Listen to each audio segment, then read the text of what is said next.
ಮಗುವಿಗೆ ತಾಯಿಯಾಗಿರುವ ನಟಿ ಮಾನಸಾ ಜೋಶಿ ನೃತ್ಯ ಕಲಾವಿದೆಯೂ ಹೌದು. ಆದರೆ ಬಸುರಿಯಾದ ನಂತರ ಯಾವುದೇ ಕಾರ್ಯಕ್ರಮಗಳನ್ನು ಕೊಡಲು ಸಾಧ್ಯವಾಗದ ಕಾರಣ ಎಲ್ಲಾ ರೀತಿಯ ಕಾರ್ಯಕ್ರಮಗಳಿಂದ ದೂರವೇ ಉಳಿದರು. ಇದೀಗ ತಮ್ಮ ತಾಯ್ತನದ ಸಂತೋಷವನ್ನ ಅನುಭವಿಸುತ್ತಿರುವ ಈಕೆಗೆ ತಾಯಿ ಆಗುವುದು ಸುಲಭದ ಮಾತು ಅಲ್ಲವೇ ಅಲ್ಲ ಎಂದು ಅರಿವಾಗಿದೆಯಂತೆ. ತಾಯಿಯಾದವಳು ಪ್ರತಿದಿನವೂ ಹೊಸ ಚಾಲೆಂಜ್ಗಳನ್ನ ಎದುರಿಸುತ್ತಲೇ ಇರಬೇಕಾಗುತ್ತದೆ. ಮೊದಲಿಗೆ ಹಾಗೆ ಯಾವುದೂ ಇರುವುದಿಲ್ಲ. ಪ್ರತಿಯೊಂದು ಅಂದುಕೊಂಡಂತೆ ಆಗುತ್ತದೆ ಎನ್ನುವುದೇ ದೊಡ್ಡ ಭ್ರಮೆ. ನಮ್ಮ ಇಡೀ ದಿನದ ಜೀವನ ಮಗುವಿನ ಚಟುವಟಿಕೆಯ ಸುತ್ತಲೇ ಸುತ್ತುತ್ತಿರುವುದರಿಂದ ಮಗುವಿನ ಪೂರ್ತಿ ಅವಲಂಬಿತವಾಗಿರುತ್ತದೆ. ಆದರೆ ಇದ್ಯಾವುದೂ ಕಷ್ಟ ಎಂದೆನಿಸುವುದಿಲ್ಲ. ಏಕೆಂದರೆ ನಮ್ಮೊಂದಿಗೆ ಹೊಸ ಜೀವವೊಂದು ಇರುವುದರಿಂದ ಅದರ ನಗು ಬೆಳವಣಿಗೆಯಲ್ಲಿ ಎಲ್ಲಾ ಖುಷಿಯೂ ಅಡಗಿದೆ ಎಂಬುದು ಕೂಡ ಅರಿವಾಗಿದೆ ಎಂದಿದ್ದಾರೆ. ಮೊದಲೆಲ್ಲ ಮಾನಸ ಅವರು ಅವರಿಗೆ ಬೇಕಾದಾಗ ಹೊರಗೆ ಹೋಗಿ ಬರುವುದು ಅಥವಾ ಎಲ್ಲಾ ಚಟುವಟಿಕೆಗಳು ಆಕೆಗೆ ಬೇಕಾದಾಗ ಮಾಡಿಕೊಳ್ಳುವ ಸಮಯವನ್ನ ಮಾಡಿಕೊಳ್ಳುತ್ತಿದ್ದರಂತೆ. ಆದರೆ ಈಗ ಹಾಗಲ್ಲ.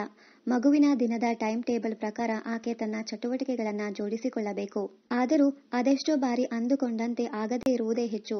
ವಿಪರ್ಯಾಸವೇನೆಂದರೆ ಮಾನಸ ಇಡೀ ಕೆರಿಯರ್ನಲ್ಲಿ ಆಕೆ ಆಸೆ ಪಟ್ಟ ಅಂದುಕೊಂಡ ಅದೆಷ್ಟೋ ಆಫರ್ಗಳು ಆಕೆ ಬಸುರಿಯಾದ ಮೇಲೆ ಬರತೊಡಗಿದವು. ಆದರೆ ಆ ಸಮಯಕ್ಕೆ ಆಕೆ ಗರ್ಭಿಣಿಯಾಗಿದ್ದ ಕಾರಣ ಅದ್ಯಾವುದನ್ನ ಕೈಗೆ ತೆಗೆದುಕೊಳ್ಳಲು ಆಗಲಿಲ್ಲವಂತೆ. ಇನ್ನೇನು ಕೆಲವೇ ತಿಂಗಳಲ್ಲಿ ಮಾನಸ ಮಗುವಿಗೆ 1 ವರ್ಷವಾಗುತ್ತದೆ. ಮಗಳಿಗೆ 3 ತಿಂಗಳಿರುವಾಗ ಮಾನಸಾ ಜೋಶಿ ಮತ್ತೆ ಡ್ಯಾನ್ಸ್ ಕಡೆಗೆ ಮುಖ ಮಾಡಿದರಂತೆ. ಗರ್ಭಿಣಿ ಆಗುವ ಮೊದಲಿನ ಮಾನಸಾ ಜೋಶಿಗೂ ಈಗಿನ ಮಾನಸಾ ಜೋಶಿಗೂ ಬಹಳಷ್ಟು ವ್ಯತ್ಯಾಸವಾಗಿದೆಯಂತೆ. ಅದೆಷ್ಟು ಕಂಬ್ಯಾಕ್ ಮಾಡಬೇಕೆಂದರೂ ಅದೆಷ್ಟೇ ತೂಕ ಇಳಿಸಿಕೊಂಡರೂ ಕೂಡ ಆಕೆಗೆ ಮೊದಲಿನಂತೆ ಸರಾಗವಾಗಿ ಡ್ಯಾನ್ಸ್ ಮಾಡಲು ಸಾಧ್ಯವಾಗುತ್ತಿಲ್ಲವಂತೆ.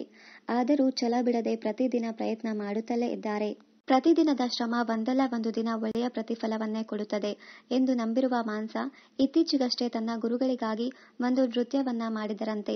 ಜೊತೆಗೆ ಹಲವಾರು ಸ್ಟೂಡೆಂಟ್ಗಳಿಗೆ ಡ್ಯಾನ್ಸ್ ಹೇಳಿಕೊಡುತ್ತಿದ್ದಾರೆ.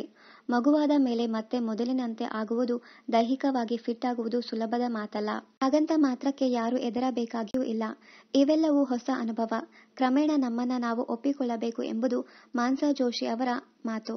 ಮಾನಸಾಗೆ ಈ ಸಮಯದಲ್ಲಿ ಅವರ ಗಂಡ ಹಾಗೂ ತಾಯಿ ಬಹಳಷ್ಟು ಸಪೋರ್ಟ್ ಮಾಡುತ್ತಿದ್ದಾರಂತೆ. ಅವರ ಸಹಾಯದಿಂದ ಆಕೆ ಮತ್ತೆ ಕೆರಿಯರ್ಗೆ ಡ್ಯಾನ್ಸ್ಗೆ ವಾಪಸ್ ಆಗಲು ಸಾಧ್ಯವಾಗಿದೆಯಂತೆ. ಅದೇನೇ ಅಂದರೂ ನಮ್ಮಲ್ಲಿ ಆದ ಒಂದಷ್ಟು ಬದಲಾವಣೆಗಳನ್ನ ಮತ್ತೆ ಹಿಂಪಡಿಸಲು ಸಾಧ್ಯವಿಲ್ಲ. ನಿಧಾನವಾಗಿ ನಮ್ಮನ್ನ ನಾವು ಒಪ್ಪಿಕೊಂಡು ಆತ್ಮವಿಶ್ವಾಸವನ್ನ ಬೆಳೆಸಿಕೊಳ್ಳುವುದು ತುಂಬಾ ಮುಖ್ಯ ಎನ್ನುತ್ತಾರೆ ಮಾನಸಾ ಜೋಶಿ. ಇನ್ನಷ್ಟು ಕನ್ನಡ ಧಾರಾವಾಹಿ ಹಾಗೂ ಬಿಗ್ ಬಾಸ್ ಕನ್ನಡ ಸೀಸನ್ 10ರ ಡೈಲಿ ಅಪ್ಡೇಟ್ಸ್ಗಾಗಿ ಚಾನೆಲ್ ಅನ್ನ ಸಬ್ಸ್ಕ್ರೈಬ್ ಮಾಡಿ. Thank you.